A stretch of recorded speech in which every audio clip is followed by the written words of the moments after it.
కారం రంగు రుచితో ఉంటుంది. ఆచి మిరపపొడి అదరగొట్టే కారం రంగు రుచి. హెచ్సిఏలో అవినీతి 4th స్టేజ్ ఆఫ్ క్యాన్సర్ లా ఉందని ఆరోపించారు హెచ్సిఏ మాజీ managing committee member Saibaba. HCA అవినీతిపై సుప్రీంకోర్టు జడ్జితో విచారణ జరిపించి సంస్థను పూర్తిగా ప్రక్షాళన చేయాలని ఆయన డిమాండ్ చేశారు. హెచ్సిఏకి ప్రతి ఏటా దాదాపు 36 కోట్ల నిధులు వస్తున్నప్పటికీ గత 10 ఏళ్లుగా ఒక్క టోర్నమెంట్ కూడా నిర్వహించలేదని ఆయన ఆరోపించారు. మరింత సమాచారాన్ని మా కరెస్పాండెంట్ శ్రీధర్ అందిస్తారు.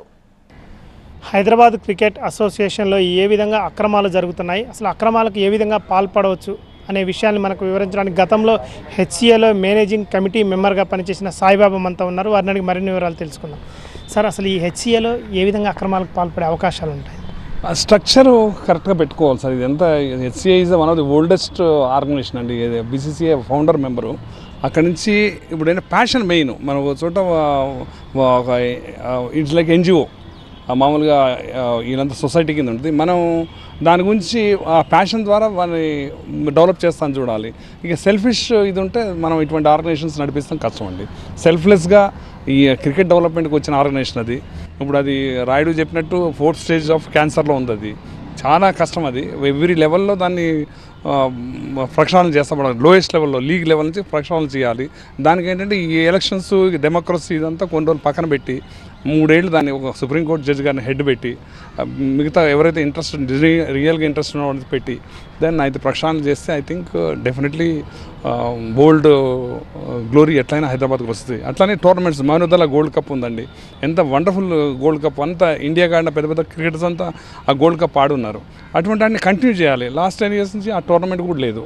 యంగ్స్టర్స్ ఆఫ్ డిస్ట్రిక్ట్ నుంచి కూడా, హైదరాబాద్ నుంచి కూడా యంగ్స్టర్స్, మేము కూడా చిన్నప్పుడు మేము రంజీ ట్రోఫీలు ఆడే ముందు ఆ కప్ ఆడటానికి ప్రతి వాళ్ళు తాతాలు ఆడేవాళ్ళు. ఇక ఆ కప్పులైన తీసేసి అవన్నీ ఇప్పుడు కండక్ట్ చేయకపోతే ఏమవుతుందంటే ఆ కల్చర్ మిస్ అవుద్ది. ఎవరో లీగ్లో కూడా that culture is total missing. దానికి మోటివేట్ చేయాలి. కరెక్ట్గా డబ్బులు ఉన్నాయి, బీసీసీఐ ఈజ్ స్పాన్సరింగ్ యూ, మీ దగ్గర ఉన్నాయి. దాన్ని బట్టి మీరు సరిగ్గా స్ట్రక్చర్ చేసుకుంటే బాగుంటుంది. లేకపోతే ఇట్లా ఉంటుంది. మొత్తం ఇప్పుడు హైదరాబాద్ కానీ రంగారెడ్డి జిల్లాలో చూసుకుంటే మొత్తం ఎన్ని క్లబ్బులు ఉన్నాయి? ఇప్పుడు బీసీసీఐ నుంచి ప్రతి సంవత్సరం ఈ క్లబ్బులకి ఎన్ని నిధులు వస్తుంటాయి? నాకు తెలిసినంత వరకు 36 crores ఏదో వస్తుంది సార్. ప్లస్ ఐపీఎల్లో కూడా వాళ్ళు ఇస్తారు. మనీ ప్రాబ్లం లేదు ఇక్కడ. Money is BCCI look after entire ఇండియాలో వాళ్ళే చూస్తారు. వెరీ రిచ్ ఆర్గనైజేషన్ కాబట్టి ఇక్కడ స్ట్రక్చర్ అంతా రెడీగా ఉంది, ఎవ్రీథింగ్ ఉంటుంది. కానీ బట్ దాని ఇంప్లిమెంటేషన్ పార్ట్లో వీళ్ళు కొంచెం జాగ్రత్తగా ఉండాలి. హెడ్ కరెక్ట్ ఉండాలి. హెడ్ కరెక్ట్ ఉండాలంటే మళ్ళీ ఈ డెమోక్రసీ సిస్టంలో చాలా కష్టం సార్. ఈ కొంచెం అంత ఆబ్లిగేషన్స్ చాలా ఉంటాయి. ఏ తప్పు చేసినా క్రిటిసిజం, నేను గ్రూప్స్ వచ్చేస్తున్నాయి ఒకటేసారి. క్రికెట్లో ఉండకూడదు. యాక్చువల్గా టీమ్ స్పిరిట్ లాగా అందరు కలిసి క్రికెట్ని డెవలప్ చేయాలి. బీసీసీఐ నుంచి ప్రతి సంవత్సరం కూడా దాదాపు 36 కోట్ల వరకు కూడా వస్తుందని ఇటు సాయిబాబా అంటున్నారు. బీసీఐ హెచ్సిఐని మాత్రం ఖచ్చితంగా ప్రక్షాళన చేయాల్సిన అవసరం ఉందని సాయిబాబా అంటున్నారు. కెమెరా పర్సన్ ప్రసాద్తో శ్రీధర్, TV9 హైదరాబాద్.